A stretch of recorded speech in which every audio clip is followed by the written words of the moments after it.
Hi everyone, welcome back. പ്രേക്ഷക ഹൃദയങ്ങളിൽ ഏറ്റെടുത്ത ഒരു സീരീസാണ് ഉപ്പും മുളകും. കഴിഞ്ഞ ദിവസം അതിലെ പുതിയതായി വന്ന സിദ്ധുവിന്റെയും ലച്ചുവിന്റെയും ഇന്റർവ്യൂവിലെ ചില ടോക്സ് ഇപ്പോൾ ട്രെൻഡിങ് ആണ്. അവരുടെ വാക്കുകൾ ഇങ്ങനെ: ലച്ചുവിന്റെ കല്യാണം കേരളം ഒന്നാകെ ആഘോഷിച്ച ഒന്നാണ്. അതിനുശേഷം സിദ്ധു എവിടെ പോയി?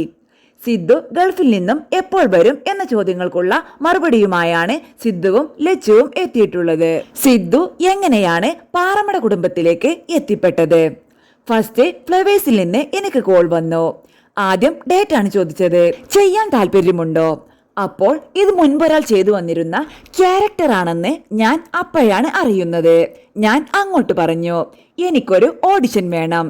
ഈ ഓഡിഷനിൽ ഞാൻ സാറ്റിസ്ഫൈഡ് ആവുകയാണെങ്കിൽ മാത്രം ചെയ്യാം എന്ന മൂഡിലായിരുന്നു ഞാൻ. അങ്ങനെ ഷൂട്ടിംഗ് ലൊക്കേഷനിൽ വരികയും കേശവുമായും ജൂഹിയുമായും ഒരു സീൻ ചെയ്തു ഓക്കെയായി. ഞാനും ഈ സീൻ കണ്ടു. ചെയ്ത് ശരിയാക്കാം എന്ന കോൺഫിഡൻസ് എനിക്ക് കിട്ടി. ഇപ്പോൾ സിദ്ധുവായിട്ട് മുന്നോട്ട് പോയിക്കൊണ്ടിരിക്കുന്നു. ശരിക്കും 12 വയസ്സ് തൊട്ട് അഭിനയിച്ചു തുടങ്ങിയ ഒരാളാണ്. ഓഡിഷൻ കോൾ സ്വന്തമായിട്ട് സെലക്ട് തോന്നാൻ കാരണം, അതായത് അങ്ങനെയൊരു പേടി വരാൻ കാരണം എന്താണ്? പേടിയേക്കാൾ ഉപരി ഞാൻ ക്യാരക്ടറിലേക്ക് ഫിറ്റിംഗ് ആവോ എന്നുള്ള സംശയം മാറ്റാനാണ് ഓഡിഷൻ ചെയ്തത്. പേടി കൊണ്ടൊന്നുമല്ല. നേരത്തെ പറഞ്ഞതുപോലെ വർക്ക് ചെയ്ത് കൂടുതൽ നന്നാക്കാൻ പറ്റും എന്ന തോന്നൽ വന്നു. പിന്നീട് ജൂഹിയോട് ചോദിക്കുന്നുണ്ട്. ഇപ്പോൾ 10 വർഷമായി ഉപ്പും മുളകും ചെയ്യുന്നു. 2000-ഓളം എപ്പിസോഡായി. ലച്ചുവിന്റെ ഉപ്പും മുളകിലെ യാത്ര എങ്ങനെയായിരുന്നു? ഉപ്പും മുളകിന്റെ ഡയറക്ടറിന്റെ മോൻ എന്റെ കൂടെ സ്കൂളിൽ പഠിച്ചതാണ്. അവൻ വഴിയാണ് ഞാൻ ഉപ്പും മുളകിലേക്ക് വരുന്നത്. എന്റെ കയ്യിലിരിപ്പ് കൊണ്ടായിരിക്കാം പ്രൊഡ്യൂസർ എന്നെ കാസ്റ്റ് ചെയ്തത്. ഇച്ചിരി തല്ലുപൊള്ളിയും ഇച്ചിരി പിരിപിരിപ്പും കൂടുതലുള്ള കുട്ടിയായിരുന്നു.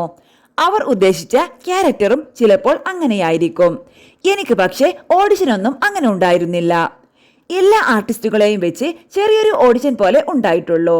അങ്ങനെ ഉപ്പും മുളകിലും സ്ഥിരമായി. ഇപ്പോൾ 10 വർഷമായി. ഓഡിയൻസ് സിദ്ധുവിനെ ഏറ്റെടുക്കുമോ എന്നതിൽ ടെൻഷൻ ഉണ്ടായിരുന്നോ? ടെൻഷനല്ല, ആക്ച്വലി കുറച്ച് കൺഫ്യൂസ്ഡ് ആയിരുന്നു. ക്യാരക്ടർ നേരത്തെ ഒരാൾ ചെയ്തു വെച്ച സാധനമാണ്. അതിന്റെ ബാക്കിയാണ് ഞാൻ ചെയ്യേണ്ടത്.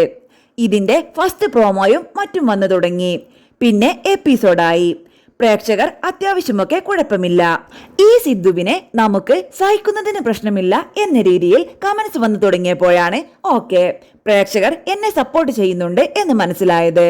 ആ സപ്പോർട്ട് ഉള്ളത് കൊണ്ടാണ് ഞാൻ ഇപ്പോഴും തുടരുന്നത്.